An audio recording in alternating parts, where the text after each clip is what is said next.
Look at the desk in front of you. Somewhere, probably tucked in a drawer or scattered in a cup, is a paperclip.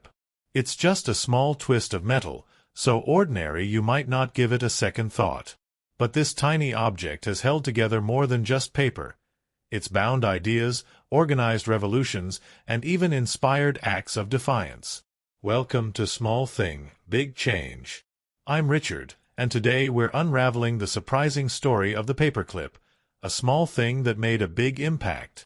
From offices to war zones, from engineering marvels to symbols of hope, the paperclip's journey is anything but ordinary. Let's clip in and explore how this unassuming invention changed the world. Segment 1. Before the paperclip, chaos in the office. Picture an office in the 1800s. Piles of papers teeter on desks, letters spill onto the floor, and clerks scramble to keep documents in order. Back then, organizing paperwork was a nightmare. The best tools were straight pins, which pierced papers together but ruined them and pricked fingers. Some used ribbons or string to tie bundles, but that was slow and cumbersome. Important contracts, legal records, or business ledgers could easily get lost in the chaos. This wasn't just an inconvenience, it was a bottleneck for progress. The Industrial Revolution was churning out factories, railways, and global trade, but the paperwork to manage it all was overwhelming. Businesses needed a way to organize documents quickly and safely. Clerks spent hours sorting and binding papers, and mistakes could cost fortunes. Even in homes, keeping recipes, letters, or schoolwork together was a hassle. The world was desperate for a simple solution. Pins tore pages, glue was messy, and staples didn't exist yet. The stage was set for an invention that could tame the paper avalanche, an invention so simple it would seem obvious in hindsight, but it took centuries to get right. Segment 2. The birth of the paperclip. In the late 1800s, inventors raced to solve the paper problem. The hero of our story is the gem paperclip, a design so iconic it's still recognizable today. A single piece of wire bent into a double loop, gripping papers without piercing them. But who invented it? The answer is murkier than you'd expect. In 1867, American Samuel Fay patented a bent wire clip to attach tickets to fabric, not paper. It was a start, but not quite the paperclip we know. By the 1890s, dozens of inventors filed patents for similar devices, each tweaking the shape to hold papers better. The gem design, with its elegant loops, emerged around 1899, credited to the British company Gem Manufacturing. Unlike pins, it was non-destructive. Unlike string, it was quick. Creating a paperclip was trickier than it looked. The wire had to be strong yet flexible, bending without breaking. Early paperclips were hand-bent, but mass production required precision machines to cut and shape steel wire. Factories in Europe and America invested heavily in these machines, turning paperclips into a cheap, everyday item. By 1900, a box of 100 paperclips cost just a few cents. The gem's design was a triumph of simplicity. Its loops created just enough tension to hold papers securely without tearing them. It was reusable, portable, and didn't require tools. Offices embraced it, and soon paperclips were organizing everything from legal briefs to love letters. But the paperclip's rise wasn't just about function, it was about the era. The late 19th century saw a boom in bureaucracy, with businesses, governments, and schools drowning in paperwork. The paperclip arrived just in time, becoming a quiet enabler of the modern office. It wasn't flashy, but it was indispensable, proving that the smallest designs can solve the biggest problems. Segment 3. The paperclip's golden age. By the early 20th century, the paperclip was a global superstar. Offices buzzed with typewriters, and paperclips kept the flood of documents in check. Banks used them to organize ledgers, lawyers to bundle contracts, and teachers to grade assignments. The paperclip simplicity made it universal. By 1920, millions were produced daily, with brands like Acko and Voller competing for market share. Fun fact: Norwegian Johan Voller is often credited with inventing the paperclip, but his 1901 patent was for a less practical design that never caught on. The gem paperclip, not volors, became the standard, but Norway adopted his version as a national symbol, a myth that persists today. The paperclip's impact went beyond offices. During the Great Depression, when every penny counted, paperclips were reused endlessly, becoming a symbol of frugality. In schools, they helped teachers manage growing class sizes as education became more accessible. Even artists got creative. Sculptors like Alexander Calder used paperclips in early wire art, bending them into playful shapes. The paperclip also played a role in global events. During World War I, soldiers used paperclips to organize field reports and letters home. Their durability and portability made them ideal for the trenches, where ink and pins were impractical.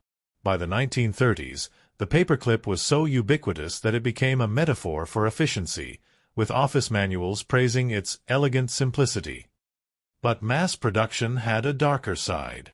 Factories churning out paperclips relied on low-wage workers, often women and children, in grueling conditions. Steel production also strained resources, especially during wartime shortages. The paperclip's affordability came at a cost, reminding us that even small objects carry complex histories. Segment 4. The paperclip as a symbol of resistance. Now, let's explore the paperclip's most unexpected chapter, its role as a symbol of resistance. During World War II, in Nazi-occupied Norway, the paperclip took on a profound meaning. Norwegians believed Johan Voller, their compatriot, invented the paperclip, and they wore paperclips on their lapels as a silent protest against Nazi rule. It was a subtle act of defiance, small enough to avoid suspicion but powerful enough to unite a nation. Students, teachers, and civilians pinned paperclips to their clothes, signaling solidarity and resistance. This wasn't just a quirky gesture. In 1940, when Norway banned symbols of resistance, the paperclip became a safe way to defy the Nazis. It spread through schools and communities, with children crafting paperclip chains as gifts of hope. After the war, a giant paperclip statue was erected in Oslo, honoring this quiet rebellion. The paperclip's wartime legacy didn't end there. In 1998, students in Whitwell, Tennessee, launched the Paperclip Project to teach about the Holocaust. Inspired by Norway's story, they collected 6 million paperclips, one for each Jewish victim, creating a powerful memorial that drew global attention. Paperclips, once mundane, became symbols of remembrance and unity. Even in science, the paperclip made history. Operation Paperclip, a secret U.S. program, recruited German scientists after World War II, including Wernher von Braun, who helped develop NASA's Apollo program. The operation's name, inspired by paperclips attaching scientists' files, underscores the object's role in organizing pivotal moments. These stories show the paperclip's power to transcend its function. In times of crisis, it became a beacon of hope, proving that even the smallest things can carry monumental meaning. Segment 5. The paperclip's modern legacy and future. Today, the paperclip remains a staple, but its role is shifting. In modern offices, paperless workflows and digital tools like PDFs and cloud storage have reduced paperclip use. Yet billions are still produced annually, with companies like ACO innovating with plastic-coated and recycled steel clips. In schools, paperclips are tools for hands-on learning. Kids use them in science experiments or to create chain-link art. The paperclip also faces environmental scrutiny. Steel production and mining for wire impact ecosystems, prompting brands to explore sustainable materials like recycled metals or biodegradable plastics. These efforts reflect the paperclip's ability to adapt, much like its invention over a century ago. Culturally, the paperclip has taken on new life. Artists bend them into intricate sculptures, from tiny figures to massive installations. In philosophy, the paperclip maximizer thought experiment, proposed by Nick Bostrom, imagines an AI obsessed with making paperclips, highlighting the risks of unchecked technology, a nod to the paperclip's universal familiarity. In developing regions, paperclips remain practical tools. NGOs distribute them with notebooks to schools, supporting literacy in places where digital devices are scarce. The paperclip simplicity makes it a global equalizer, organizing lives from classrooms to refugee camps. As we move toward a digital future, the paperclip endures as a symbol of ingenuity and resilience. Its ability to hold things together, literally and figuratively, ensures its place in our world. Closing. Holding the world together. As we unclip this story, let's marvel at the paperclip's unlikely legacy.